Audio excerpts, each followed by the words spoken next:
नमस्कार मित्रों, मुक्त के उपचार चैनल में आप सभी लोगों का स्वागत है। आज मैं बताना चाहूँगा कि गांव में देखा गया है कि गांव के जो बच्चे होते हैं वे कम बीमार पड़ते हैं अपेक्षा शहर के बच्चों से। तो इसका कारण क्या है? इसके कारण बहुत साधारण हैं, बहुत सिंपल हैं। कारण ये है कि गांव में अक्सर कर कोई भी व्यक्ति के पास इतना अधिक पैसा नहीं होता है कि वो ज़्यादातर बर्बाद कर सके। और ये जितनी भी, मैं एक बात बता दूं, भारत एक ऐसी भूमि है जहां पर अधिक भोग विनाश का कारण होता है। गीता में भी आया है कि तुम भोगी मत बनो और एकदम योगी मत बनो। भोगी ज़्यादा बनोगे, चूँकि ये भारत की प्रकृति है, वो वात प्रधान प्रकृति है। इसमें अधिक भोग आपका वात बढ़ा करके आपको बहुत जल्दी मार डालेंगे। और अधिक योगी बनोगे तो आप जी नहीं सकते हो, वो भी आपके लिए हानिकारक है। तो इसलिए इसमें जो बताया गया है इसका सबसे अच्छा कारण ये है कि इसमें मीडियम में रहना उचित है। आवश्यकता मीडियम में रहना क्या होता है? मीडियम में रहना ये होता है कि एक दूसरा सूत्र और मैं बताने वाला हूँ कि शहर की अपेक्षा गांव में बच्चे मजबूत क्यों होते हैं। इसका एक कारण है कि गांवों में आवश्यकता पर खर्च किया जाता है, इच्छाओं पर नहीं। मात्र सूत्र इतना है, आवश्यकता पर खर्च करेंगे तो उसकी एक लिमिट होती है। हमें रोटी की आवश्यकता है तो हमारी एक लिमिट है कि मैं इतनी रोटी खाऊंगा, लेकिन इच्छाओं की कोई सीमा नहीं है। आज हमारी इच्छा थी, मैंने रेलगाड़ी नहीं देखी थी तो हमारी इच्छा हुई, तो मैं रेलगाड़ी की इच्छा हुई तो वो मान लो धीरे से हमें रेलगाड़ी कहीं ना कहीं हमें उपलब्ध हो गई। मुझे आने जाने में उसका सौभाग्य मिला कि हमें रेलगाड़ी पे बैठने का अवसर मिल गया। लेकिन अब हमारी वो जब इच्छा ख़त्म हुई तो तुरंत दूसरी इच्छा हो जाएगी कि हमें एरोप्लेन में बैठने को नहीं मिला तो हमें उसमें जाना है। अब एरोप्लेन की भी यदि व्यवस्था हम जैसे तैसे कर पाएंगे तो स्पेस वाला प्लेन जो होता है, स्पेस क्राफ्ट जिसको कहते हैं, हमें उसमें जाने की इच्छा है। तो इच्छाओं की सीमा नहीं होती है और आवश्यकताओं की सीमा होती है। तो गाँवों में आवश्यकता पर खर्च करते हैं और शहरों में इच्छाओं पर खर्च होता है। भगवान ने हमारा शरीर इतना, मतलब हर जगह से, ये इच्छाएं और आवश्यकता कहाँ से आती है? आवश्यकता हमारी आवश्यकता से आती है, लेकिन इच्छाएं आती हैं अज्ञानता से। अज्ञानता क्या है कि सारी सुविधाएं भगवान ने हमें दी हैं। भगवान ने हमारा शरीर इतना बढ़िया डिजाइन किया है कि जिसकी आप कल्पना नहीं कर पाएंगे। आप जरा सा उदाहरण, बहुत छोटा उदाहरण दूंगा मात्र मैं मुख में। तो जैसे कि हमें खाने के लिए, हमें सुरक्षा तंत्र की बात कर रहा हूँ कि भगवान ने हमें कितना सुरक्षित बनाया। सुरक्षा तंत्र में क्या है कि हमें मान लो भोजन लेना है, भोजन ग्रहण करने के लिए सबसे पहले दूर से, चूँकि हमारी दृष्टि 25 सेंटीमीटर तक परफेक्ट होती है, इसके पास हमें नहीं साफ दिखाई देगा, इसके दूर से ही सही दिखाई देगा। तो ये होता है एक नियम शरीर मनुष्य की आँखों का, और हर जीव की अलग अलग आँखों का। चूहे का पास से है, आदमी का 25 सेंटीमीटर, और जानवरों का और दूर, जैसे गाय का है तो गाय का थोड़ा और है, लेकिन ये सबके अलग अलग हैं। तो मनुष्य के 25 सेंटीमीटर। तो मनुष्य ने क्या किया, मान लो एक रोटी का ग्रास उठाया तो वो देखते हुए आ रहा है, तो 25 सेंटीमीटर तक उसने देख लिया कि हाँ, वो देखने में उसने सेंस ये लगाया कि इसमें कोई कूड़ा कचरा बाल वा कुछ भी नहीं है।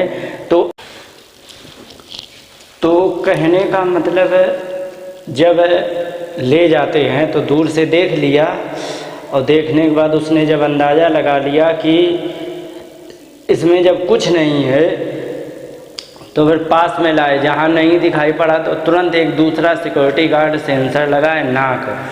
आप ये ध्यान देना, कोई भी जीव हो उसकी नाक हमेशा मुंह के बिल्कुल पास में लगी होती है, ताकि वो मुंह में प्रवेश करने के पहले ही ये सेंस कर सके ये मुंह में जाने लायक है या नहीं है।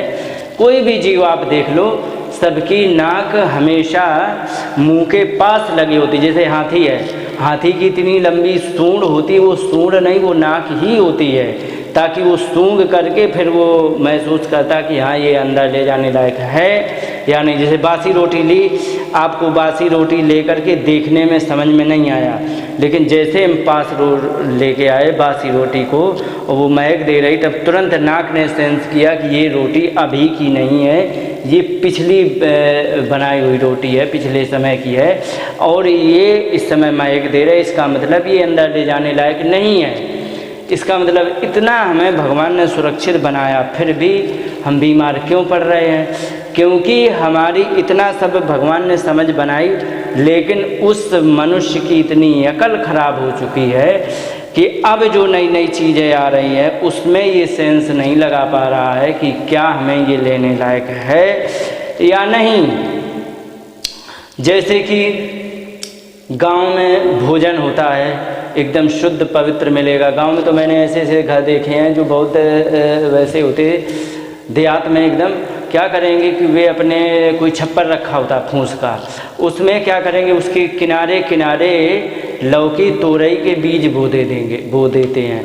लौकी तोरई के बीज बो दिए और बरसात के पहले, इसके बाद धीरे धीरे जा कर के वे छत पे उसके छप्पर पे चढ़ गए, वहीं जा कर के वे सब अपना विकास करने लगे, वहीं फलने लगे, जिसमें ना तो खाद पड़ी, ना बीज, ना खाद पड़ी है, ना कोई केमिकल पड़ा है, एकदम शुद्ध लौकी है जो एकदम ऑर्गेनिक है, इनऑर्गेनिक उसमें कुछ भी नहीं है, कोई भी उसमें केमिकल नहीं। वो जब खाते हैं तो वो एकदम अमृत तुल्य होती है। लेकिन शहरों में जो आ रही है, तो शहरों में रात में लौकी की लंबाई है मान लो 8 इंच 9 इंच, और सवेरे देखी तो वो हो गई है 15 इंच की और मोटी हो गई। वो क्यों हो गई? क्योंकि उसमें इंजेक्शन एक लगाते थे। इंजेक्शन वही लगाते हैं जो गाय भैंस के दूध उतारने के लिए जो इंजेक्शन लगाया जाता रहा, वो बहुत घातक होता है। तो वो उसका जब प्रभाव वो उस जगह लगाते जहाँ पर उस फल का जॉइंट होता है। जैसे लौकी है, जहाँ से लौकी चली तो वहीं जॉइंट की तरफ, लौकी की तरफ उस दवा को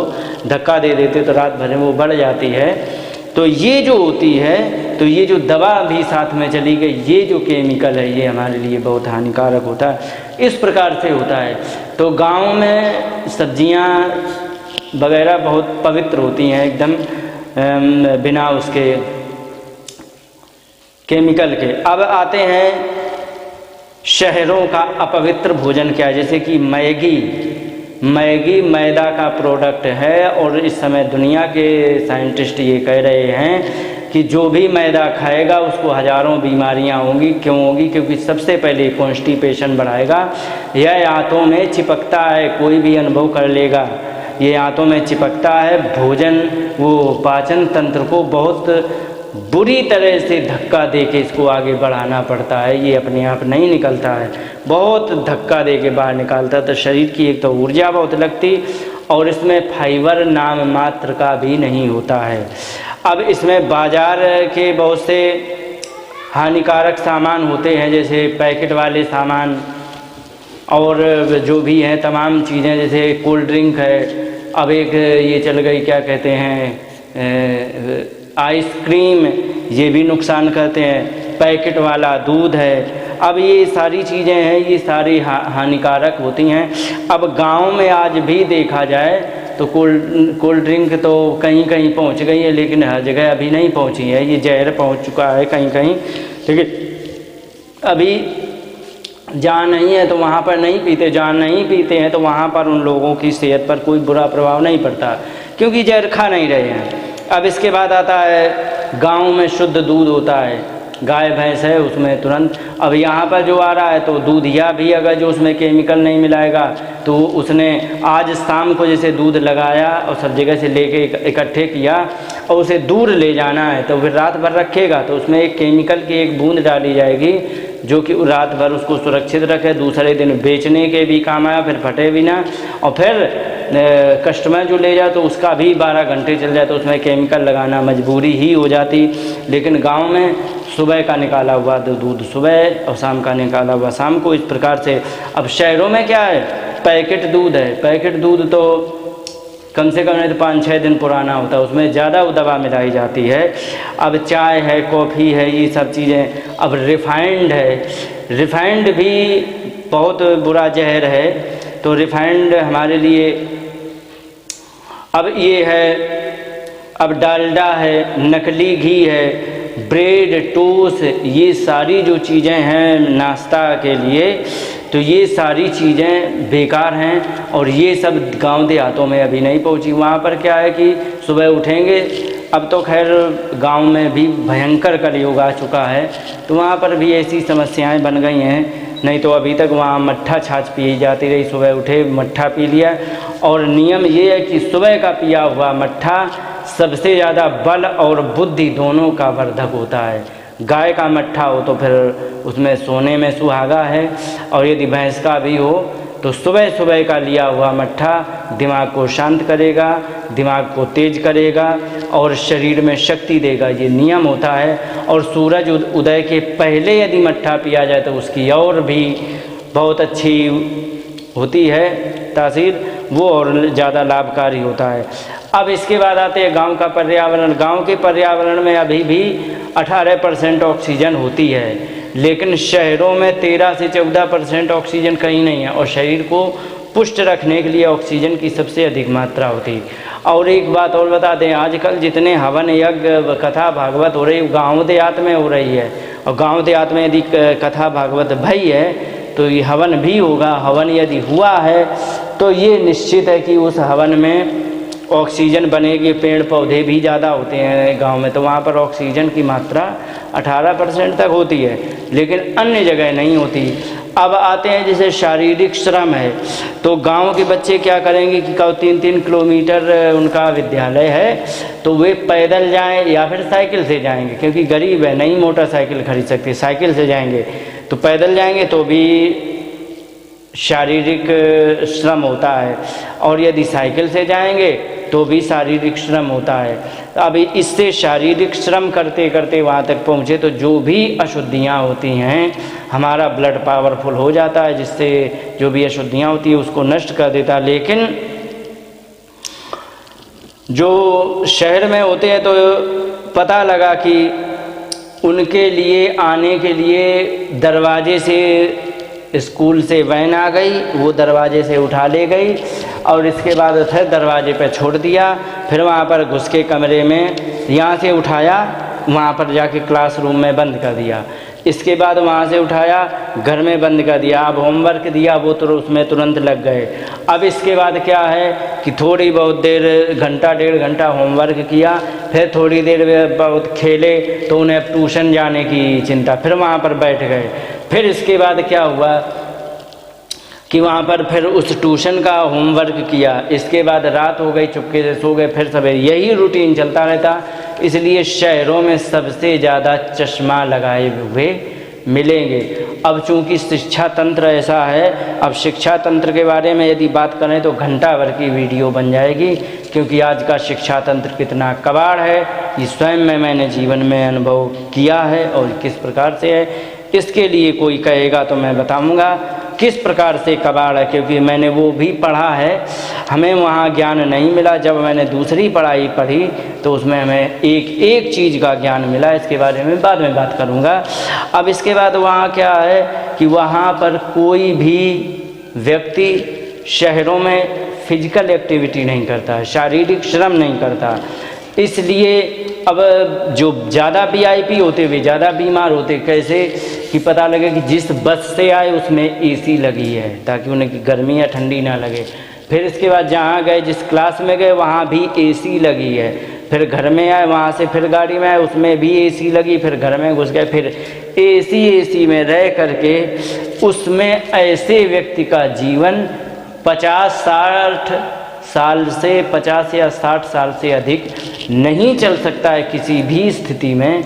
ये लिख के धर लो, क्योंकि भारत की भूमि ज़्यादा भोग करने के लिए होती ही नहीं है। इसलिए हमें चाहिए है कि ये ज़्यादा एक्टिविटी करें, फिजिकल एक्टिविटी। जैसे कि बच्चों ने में क्या है कि 14 साल की उम्र हुई तुरंत मोटरसाइकिल लेके दे दी, अब उसी से आना उसी से जाना, सब कुछ काम, ज़्यादा दूर विद्यालय हुआ तो बस से। तो ये जो फिज़िकल एक्टिविटी कम हुई है तो ये शहरों में सबसे कम है। अब गांव देहात में क्या करेंगे कि वहाँ पर पढ़ के आए, ट्यूशन वूशन का तो चक्कर ही नहीं है, ट्यूशन का वहाँ पर होमवर्क दिया कर लिया, फिर इसके बाद काम में लग गए। पता लगा कि उसकी गाय भैंस है तो उसको गोबर भी डालना पड़ा, तो उसने उठाया भर के फेंका। फिर इसके बाद क्या हुआ कि जो ट्यूशन भी पढ़ने जाना तो उसमें काम तो उतना पूरा होता है, लेकिन उसमें क्योंकि गांव की व्यवस्था ऐसी होती है कि उनको मजबूरन फिजिकल एक्टिविटी करनी पड़ती है, इसलिए गांव का व्यक्ति ज़्यादा मजबूत होता है, ज़्यादा स्वस्थ होता है, ज़्यादा तंदुरुस्त होता है। देखने में भले ही कमज़ोर सा हो लेकिन वह अंदर से बहुत मजबूत होता है। इसीलिए गांव देहात के बच्चे मजबूत होते हैं और इसीलिए शहर के बच्चे हमेशा ज़्यादातर बीमार मिलेंगे, क्योंकि शिक्षा व्यवस्था ऐसी है जो कि हमें इतनी सरल शिक्षा व्यवस्था अपने आयुर्वेद में इतनी सरल शिक्षा है, जैसे कि बुखार के लिए टैबलेट को बता देंगे ये टैबलेट खा लो वो टैबलेट खा लो इससे होगा, लेकिन कोई भी विद्यालय में आज तक ये नहीं बताया गया कि तुलसी का काढ़ा पीने से मात्र 2 घंटे में ऐसा बुखार जाता है कि लौट के आता नहीं है, ये गारंटी है। लेकिन उसमें साइड इफ़ेक्ट भी लिखेंगे, इसके साइड इफ़ेक्ट भी होते हैं, पर ये नहीं, और तुलसी के काढ़ा का कोई साइड इफ़ेक्ट नहीं होता है, फिर भी उसको लिखा नहीं जाएगा। पता नहीं है क्या सिस्टम चल रहा, किस षड्यंत्र में ये शिक्षा व्यवस्था फंसी है, हमें समझ में नहीं आया। तो इसलिए इस प्रकार से गांव देहात के बच्चे हमेशा मजबूत होते हैं और शहर के बच्चे हमेशा पावरफुल होते हैं। इन्हीं शब्दों के साथ बात को विराम देते हैं।